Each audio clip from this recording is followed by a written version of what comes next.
second part, segunda parte. David Wilcock, seeing that this tetrahedron appeared, Jupiter and Mars, demonstrated by one of the books that he read by Richard C. Hogan in 1990,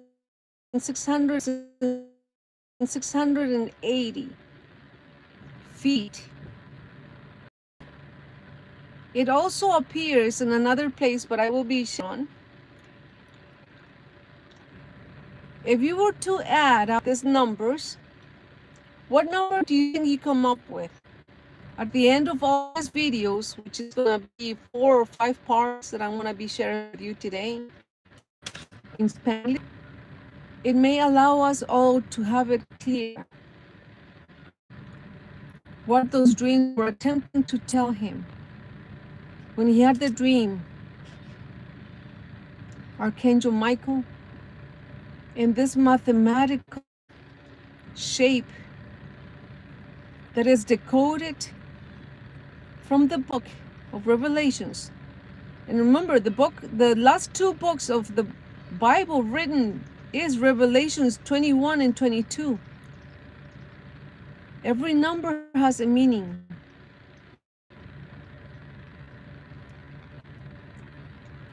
If the photons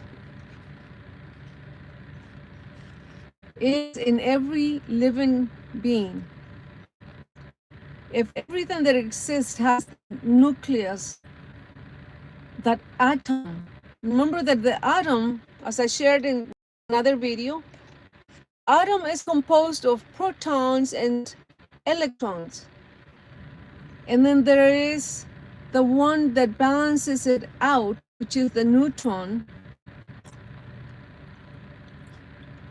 When this balance, when this explosion happens, when that positive energy and that negative energy attracts one to the other, the process of creation becomes much more. Each one of those electrons and protons, they have a force. They create by themselves on their own.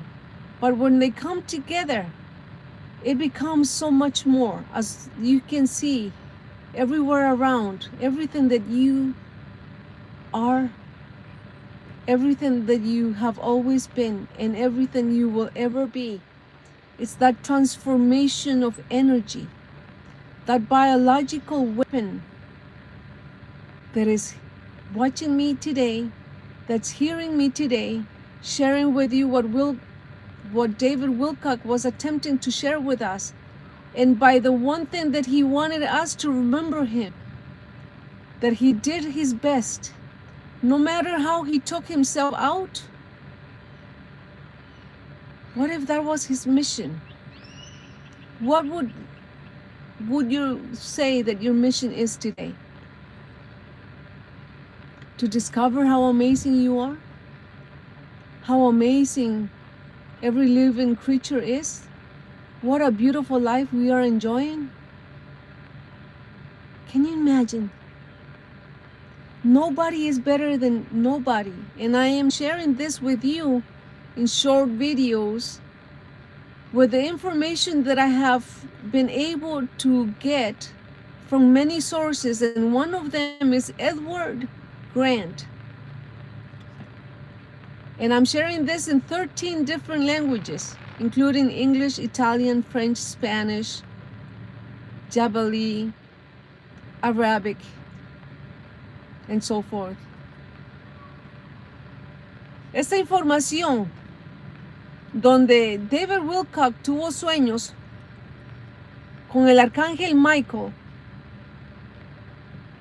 él logró comprender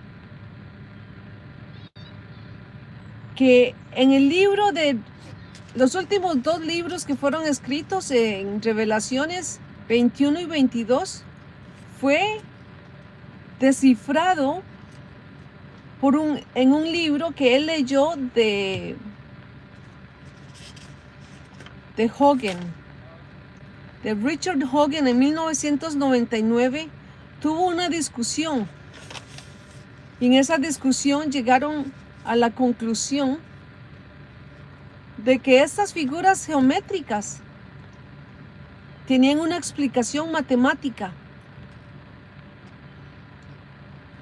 Y no solamente que en la gematría hebrea está mostrando lo que es el Nuevo Jerusalén.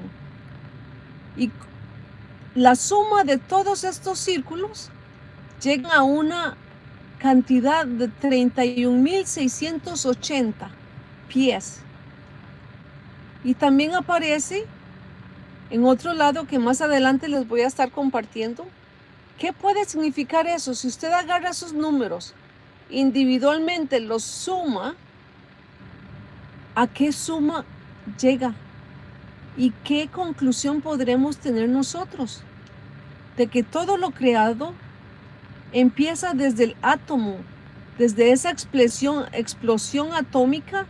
Recuerden que les había compartido en algunos videos donde todo lo creado está creado por átomos, y los átomos tienen una fuerza positiva y una fuerza negativa, y también tiene una fuerza que neutraliza, que balancea esta energía magnética. Por sí solos, el protón y el electrón tiene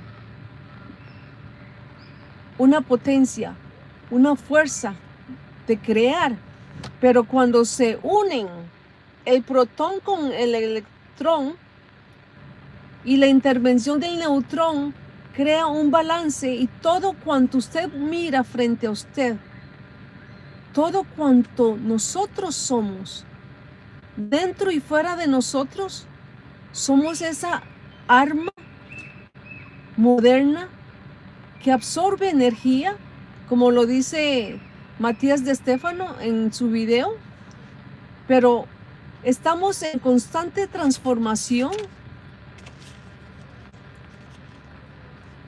creando esa potencia, ese balance de un cambio bipolar, porque del sur al norte y del norte al sur está en constante balance, y es lo que viene para nosotros. Por eso no nos debemos de asustar, porque es algo muy natural de la creación. En los sueños matemáticos que él tenía con el arcángel Michael, él logró comprender,